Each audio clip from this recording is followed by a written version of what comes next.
There are two different types of UV light that we're worried about when it comes to protecting ourselves from the sun. There's UVA. UVA is a type of UV light that causes premature aging and wrinkles. And then there's UVB, which that is the most dangerous UV light. That's the UV light that can cause DNA damage. It literally penetrates your skin cells, reaches into the nucleus of your skin cells, and can actually damage the DNA and cause your skin cells to potentially replicate differently, and that's what can eventually lead to skin cancer. So that's why it's so important to at least find ways to protect yourself from the sun. Let's talk about a couple different types of sunscreen that are typically available in any American grocery or convenience store.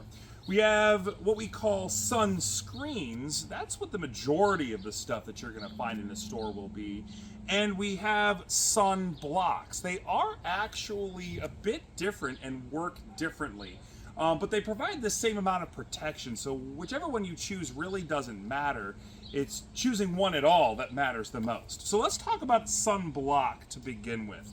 Sunblocks, what they do is when you apply the sunblock to your skin, so I'll demonstrate here, what it's essentially doing is basically painting a UV reflector onto your skin. So if you were to look at this under a filter that allows us to see UV light, it would almost look like you're painting black paint on yourself.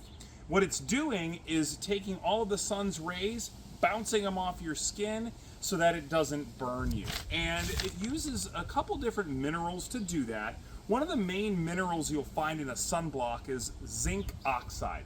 It's not dangerous to us, it's completely non-toxic, and it occurs in nature, so it's safe to use. In fact, a lot of people that are concerned about chemicals in sunscreen will often choose one of these as an alternative. These are great to use regardless of how you want to use sunscreen. Now, a more typical sunscreen that you'll find, and that's why I've got three different types here, these are your sunscreens. These are actually using chemical reactions to protect your skin from the sun.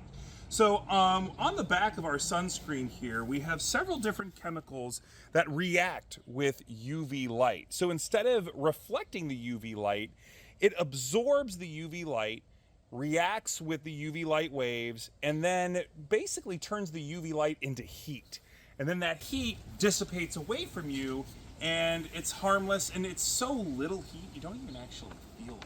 Now, some people might be concerned about a chemical sunscreen. Well, are any of the chemicals dangerous to us? One of the main chemicals that people are concerned about regarding sunscreens is something called oxybenzone. And oxybenzone is concerning for a couple of reasons. One, there are scientific studies that have indicated that it does cause some people to have allergic reactions. So those who have broken out into rashes from sunscreen in the past may have been using oxybenzone a long time ago when it was much more common in sunscreens. Another issue with oxybenzone is there are some scientific pieces of research that suggest it is not great for the environment, particularly coral bleaching. Thankfully, oxybenzone sunscreens are not used much anymore.